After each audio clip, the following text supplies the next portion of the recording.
Good morning, Husker fans, and welcome back to the Husker Big Red YouTube channel. I'm Chris Peterson, and joining me, as always, is Danny Gillette, and we're back for another episode of the podcast here on our Thursday morning as the Huskers will be aiming for bowl eligibility this weekend against UCLA. It's the third game in a row that they have a chance to get bowl eligibility, but I really have a good feeling that it's going to happen this weekend, so we're going to talk about that. And we're also going to break down a really big recruiting weekend for the Huskers, so lots of things happening here. Before we do that, make sure that you hit the like button, hit the subscribe button, get into the comment section. And Danny, before we get started on all this Husker stuff, how you doing this morning? Halloween. Oh yeah, Halloween. I've already dug into some of the candy. I can't wait for the discounted candy after Halloween, and the Yankees lost. So not bad this morning. I'm very happy that the Yankees lose. Always happy when anything New York related loses. And the sun is coming up behind me, so that's how you know we're having an early one this morning. But we have a lot to talk about. Exciting weekend ahead from all reports and all things I'm seeing. It is going to be an exciting weekend. It's crazy. The World Series is over. I have to say I didn't watch a single pitch of it. I just am not a very big. I like baseball. Like I like the idea of baseball. I've gotten like so disconnected from it. If it's not the Cubs, It then was very anticlimactic this year. Like I feel like the Yankees had an easy run. The National League as a league was a lot harder. So I mean, I think the Yankees kind of got lucky to be there. But so was it? Who won last year? I can't even remember, to be honest with you. the So the the Dodgers. Rangers. The Rangers. Okay, that's right. All right.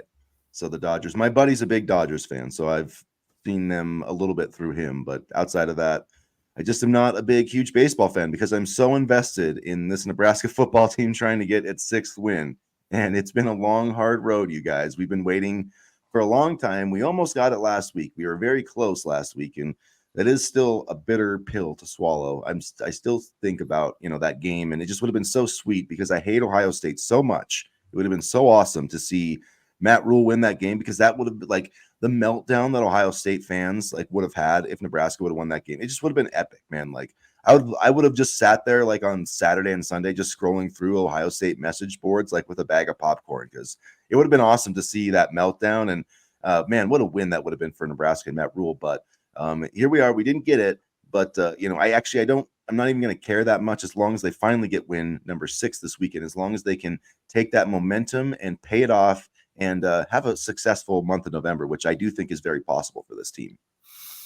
I do too, and like I said earlier this week, I don't care if they win 2-0 on a safety. Get that win, get that 6th win, and honestly, I don't consider the Ohio State game a bitter pill to swallow. I mean, I consider the Illinois game a bitter pill to swallow, but Ohio State, no matter how they play or what you think of them, are still a good program, number 4 team in the country. So, I honestly was expecting a 56-10 Ohio State game. So the fact that we showed that much resolve and fight last weekend was really encouraging. I also think it was very telling to me twice this week. Dylan Raiola said things that kind of made me feel a little bit better. First, after the game, he said he believed the program was headed in the right direction, and secondly, he defended Marcus Satterfield, and no matter what you think of Satterfield, the fact that Raiola came out and defended him and had his back, he's obviously not going to badmouth him to the press, but it just shows how well media trained he is, and B, that he has a good head on his shoulders. And sometimes it's hard for me to believe that he's only 19 years old.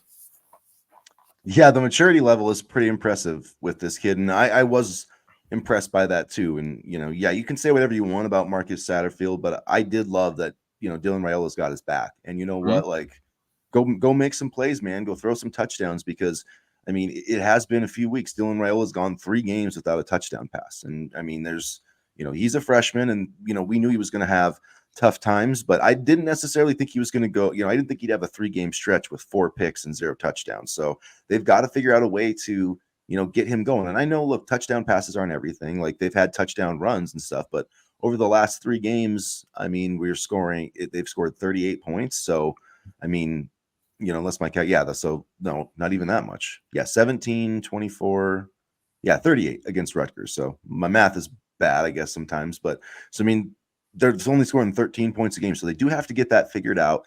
And I think trying to unlock that passing game is going to be a big key to that this weekend. Well, and I think trying to unlock the running game is going to be a big key to that because it'll take some pressure off Raiola. And, I need to see more out of the running game this weekend. There were opportunities for the running backs to, get a lot of yardage and, go through big holes, but the running backs just couldn't see them. And like I said earlier this week, I feel like we don't have a running back that can make defenders miss or break tackles. We have more of a powered downhill, running back in Dowdell. And I feel the same way about Johnson, but, the running game also needs to pick it up as well, because I do think there were times where, it was schemed well. It just wasn't executed well. So it'll be interesting to see if the running game can get going this weekend. Yeah, I agree. There were definitely there was some yardage. There was a lot of yardage left, a lot of meat left on the bone, I guess I would say, by the running backs. And I'm sure that, they saw that in film this week. But I do think that that is going to be, the essential thing for this team, because if you look at UCLA, their pass defense is not good. I mean, they give up a lot of pass yards. I don't remember the exact number, but it's like well over 200, 242. But their run defense is actually pretty good. They only allow 3.6 yards per attempt.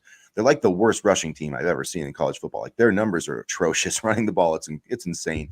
UCLA doesn't have a single running back right now that's over 200 yards rushing. That's how little they run the ball. I mean, we're 7 games in. They don't have a single rusher over 200 yards. But It's kind of strange when you consider their head coach too.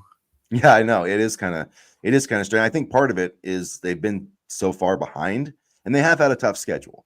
And they did find something against Rutgers, and that Ethan Garbers, man, he was like 32, 38 for 389 yards and 4 touchdowns.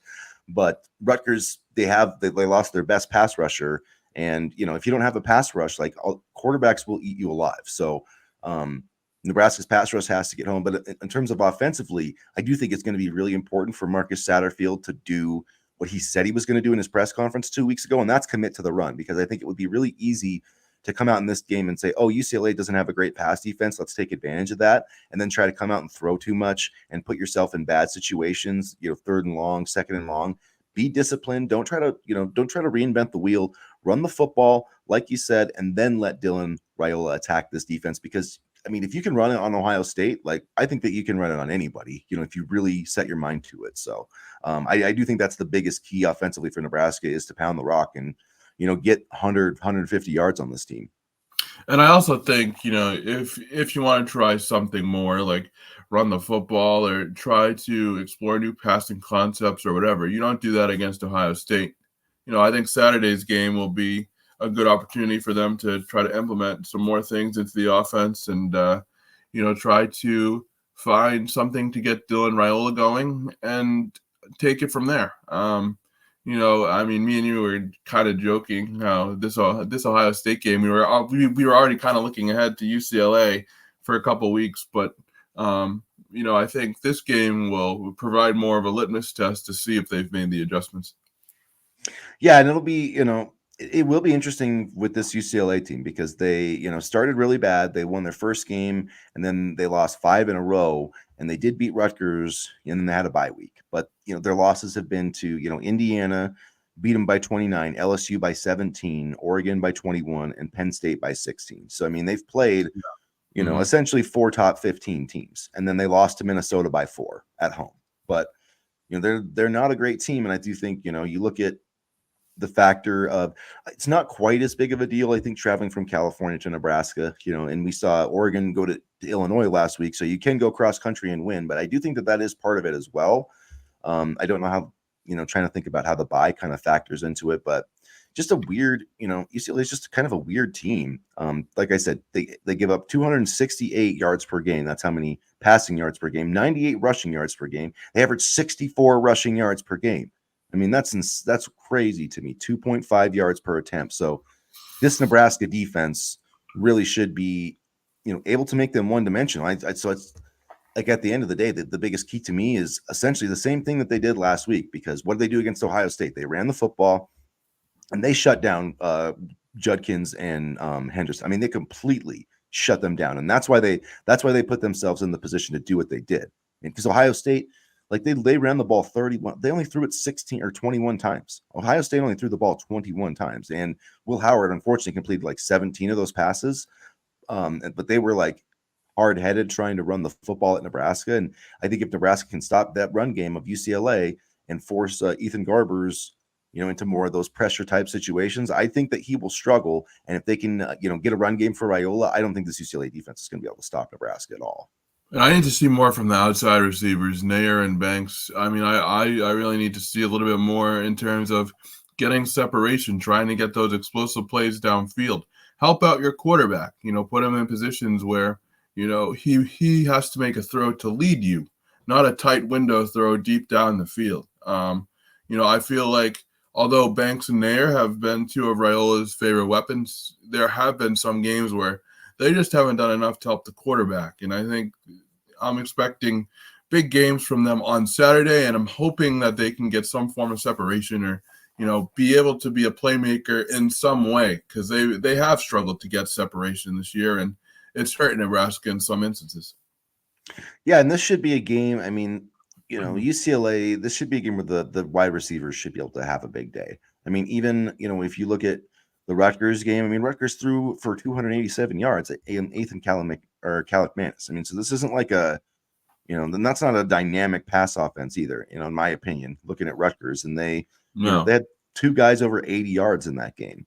So, I mean, these receivers, they have a golden opportunity to make, to make some plays and, to help out your freshman quarterback. Like at the end of the day, yes, I know he's missed some touchdown throws. I mean, he missed a couple last week. He missed the one against Illinois. But look, that's going to happen. I mean, there was, last year with the Packers, man, like Jordan Love, he missed a bunch of throws at the start of the year. And then by the end of the year, like there was a seam route to the tight end at the start of the year. He couldn't hit it. And then he hit it in the playoff game against the Cowboys. Like, I feel like Dylan's going to start hitting those throws. They just got to keep getting him those chances. And when he gives those players a chance, like we've seen with Nair and Banks, like when you get your hands on the football, you've got to come in with it. You've got to come down with it. And it feels like with the receivers, there's not much margin for error. So when they get those opportunities, they've got to take advantage of them. And both Marcus Satterfield and Matt Rule talked about getting tight end Thomas Fedoni going a little bit more over the last couple weeks. They were able to do so against Indiana. I believe he had 94 receiving yards on something like 6 receptions. And last week he was a bit more quiet, but getting him more involved in the offense is going to be important because he's been able to make the most out of the games where he's had multiple opportunities to succeed. And if you're not getting what you need from the outside receivers, getting Fedoni more involved would be a logical option. And then, of course, Ja'Cory Barney is another guy, obviously, with, that slot. And I thought they did a good job with him, getting him open. And really, I mean, there was some holding penalties and stuff on him as well, where he was doing a nice job of getting separation. I feel like he's the kind of like the best guy to get that separation, but, it is hard to.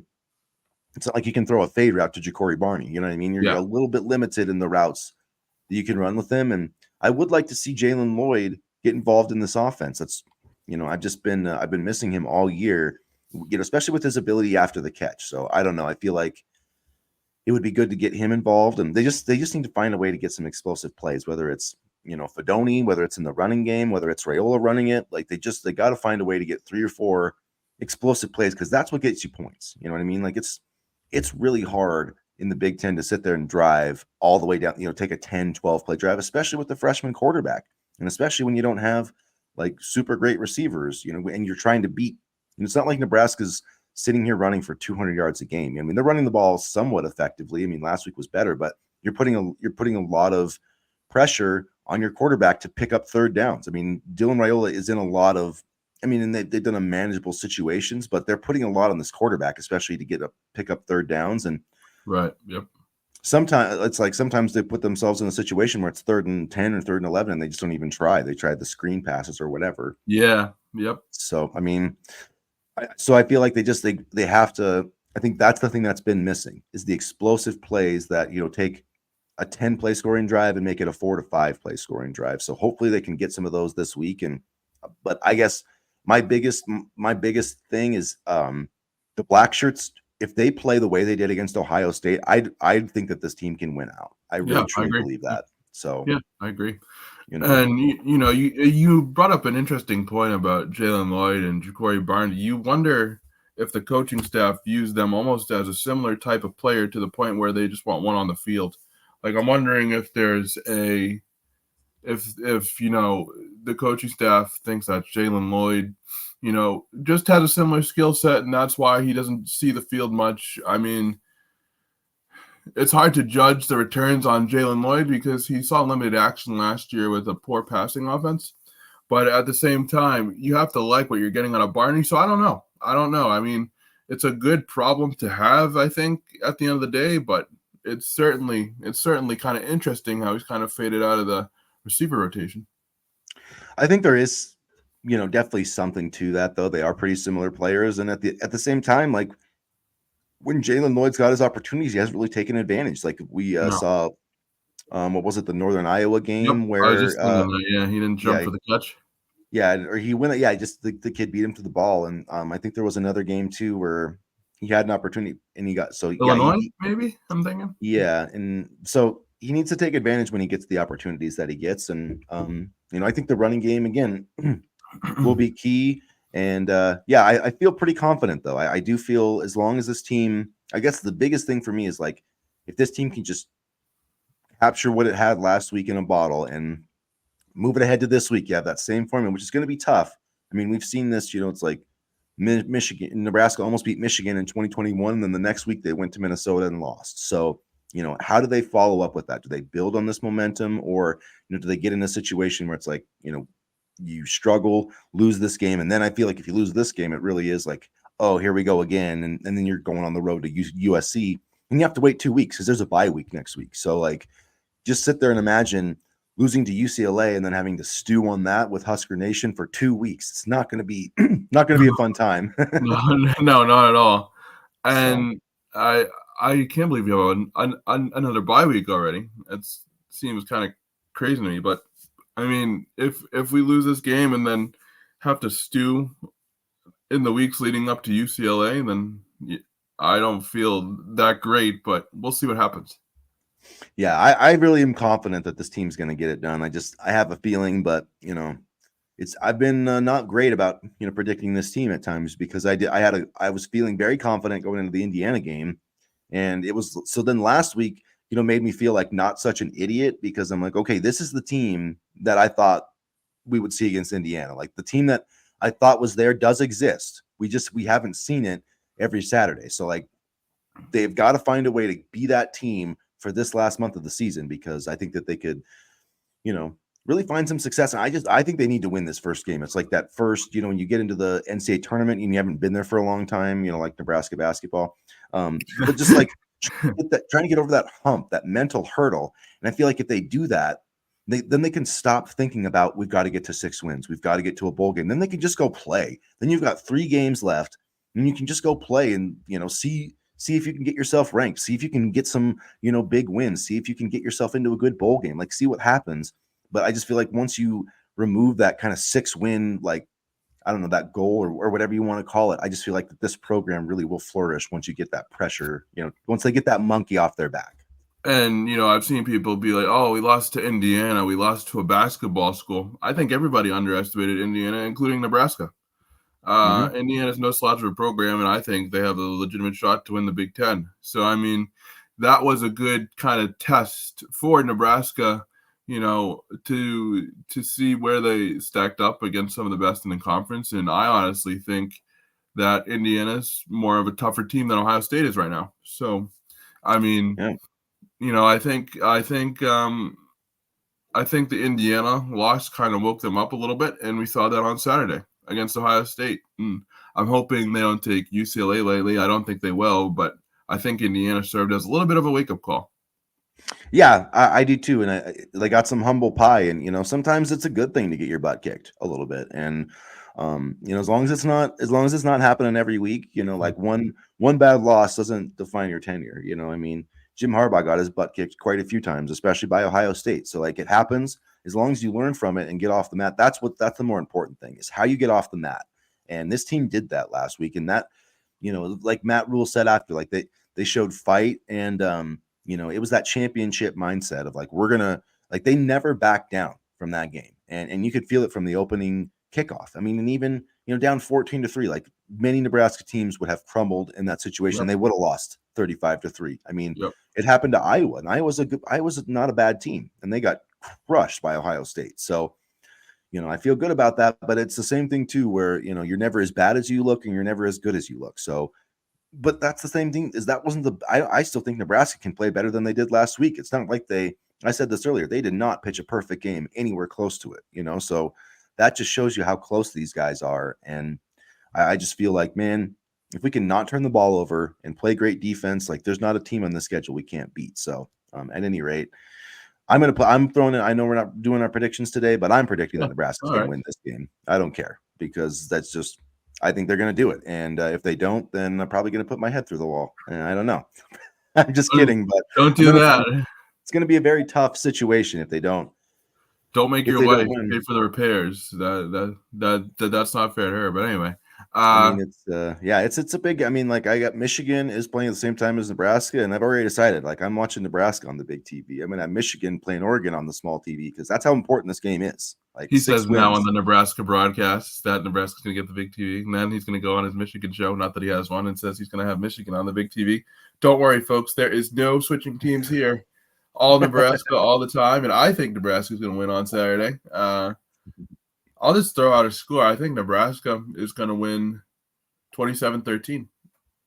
I got 31-17 is what I picked. My spread predict. I just feel like, I feel like Nebraska's going to get 30. UCLA will throw for some yards, but I don't think they're going to get. I don't think they're getting 20 points. So honestly, my team of Saturday is I don't care if they win 5-0 or if they win 6-2. I don't care. Yeah, just get that 6 win, because my thing is I'm afraid that if they lose, the doubt is going to start creeping in, because they're human. Yeah. They're human, and they hear us. Lord knows, how can you not hear this fan base?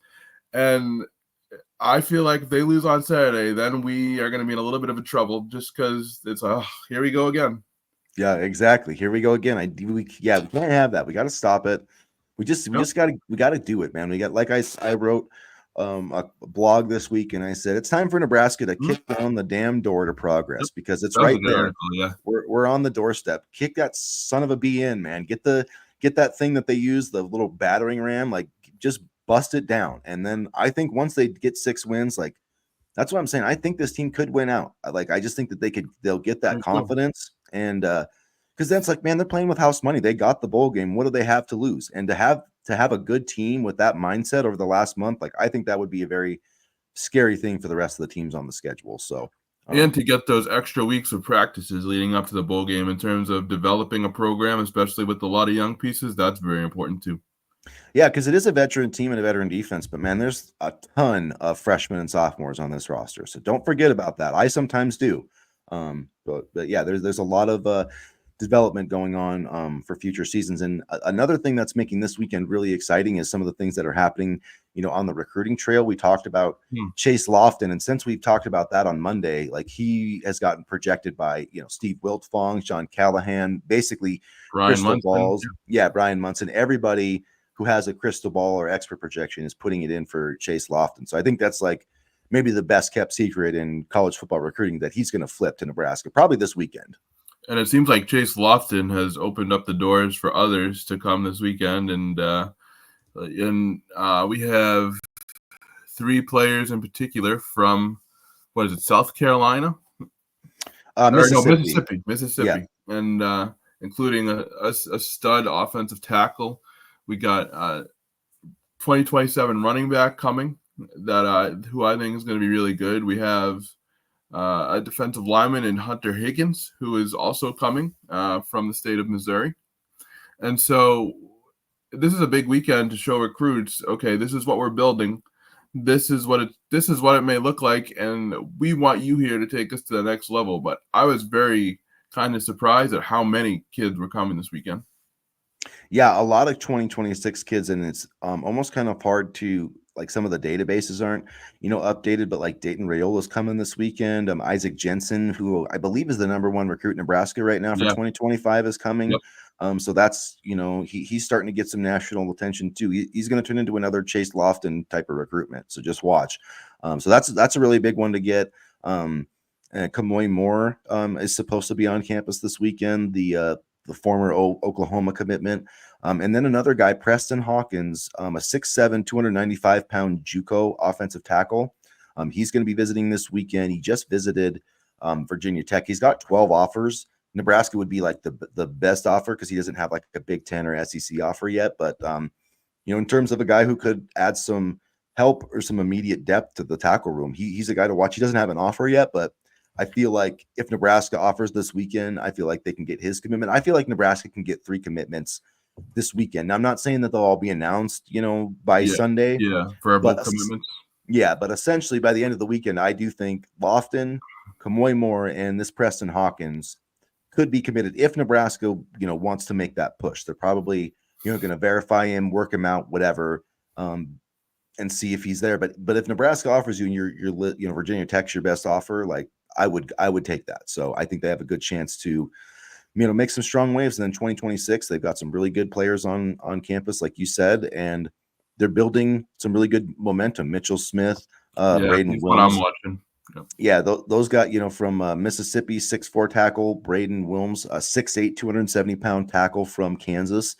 Nolan Wilson, another guy from Mississippi, an edge.